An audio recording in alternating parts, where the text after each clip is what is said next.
Welcome. আজ আমরা মাতৃত্বকালীন ছুটি নিয়ে আলোচনা করব। মাতৃত্বকালীন ছুটি বা প্রসূতি ছুটি হল কর্মজীবী নারীর সন্তান জন্মের আগে ও পরে নির্ধারিত সময়ের বিশ্রামের অধিকার।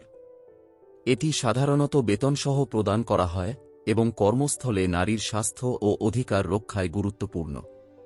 মাতৃত্বকালীন বা প্রসূতি ছুটি শুধু একটি আইনি সুবিধা নয়, বরং কর্মজীবী মায়েদের একটি গুরুত্বপূর্ণ অধিকার। বিএসআর ১৯৭, এফআর ১০১ এবং এসআর ২৬৭ ও ২৬৮ অনুসরণ করে এ ছুটি প্রদান করা হয়। গর্ভবতী হওয়ার যে তারিখ হতে ছুটিতে যাওয়ার আবেদন করা হবে অথবা সন্তান প্রসবের উদ্দেশ্যে আতুর ঘরে আবদ্ধ হওয়ার তারিখ, এ দুটির মধ্যে যেটি আগে ঘটবে সেই তারিখ হতে ৬ মাসের জন্য এ ছুটি মঞ্জুর করা হবে। গর্ভবতী হওয়ার সপক্ষে ডাক্তারি সার্টিফিকেট সহ আবেদন করা হলে প্রসূতি ছুটি না মঞ্জুর করার অথবা ৬ মাসের কম সময়ের জন্য ছুটি মঞ্জুর করার অথবা ছুটি আরম্ভের তারিখ পরিবর্তন করার ক্ষমতা কর্তৃপক্ষের নাই। মাতৃত্বকালীন ছুটি পূর্বে ছিল ৪ মাস। ২০১১ সালের ৯ জানুয়ারি সরকার আরও ২ মাস বৃদ্ধি করে ৬ মাস নির্ধারণ করে। মাতৃত্বকালীন ছুটি সর্বোচ্চ ৬ মাস। সমগ্র চাকুরি জীবনে একজন সরকারি নারী কর্মচারী সর্বোচ্চ ২ বার এই ছুটি ভোগ করতে পারবেন। প্রসূতি ছুটি অর্জিত ছুটি থেকে বাদ যাবে না, অর্থাৎ এটি অতিরিক্ত সুবিধা, কর্মচারীর অর্জিত ছুটি কমবে না।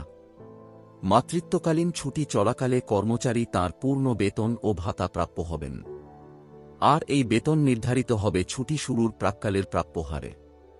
শুধু স্থায়ী নয়, অস্থায়ী নারী কর্মচারীরাও প্রসূতি ছুটির অধিকারী। এছাড়া মহিলা শিক্ষানবিশ ও পার্ট টাইম ল অফিসারও প্রসূতি ছুটি পাবেন।